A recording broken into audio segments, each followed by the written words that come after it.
না, বলছি যে গ্রীষ্মকালের ইংরেজি কি?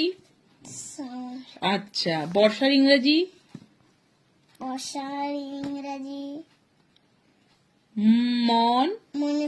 মনসুন। গ্রীষ্মকালে, বর্ষাকালে বা শরৎ, শরতের ইংরেজি কি? অটাম। আচ্ছা, শরৎ গেল। হেমন্তর ইংরেজি কি? হ্যাঁ।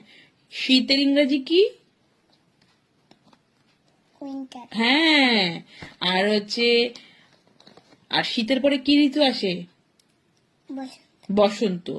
বসন্তর ইংরেজি কি? হ্যাঁ, পিং না, স্প্রিং। আবার বলে পিং, বল স্প্রিং।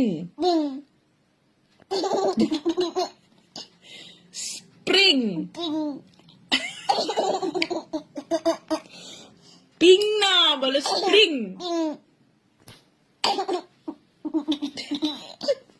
স্প্রিং। ইচ্ছে করে বলছিস না? ইচ্ছে করে বলছিস না? স্প্রিংটা বল দেখি। হ্যাঁ, ঠিক আছে, পরে শিখলে ঠিক হয়ে যাবে।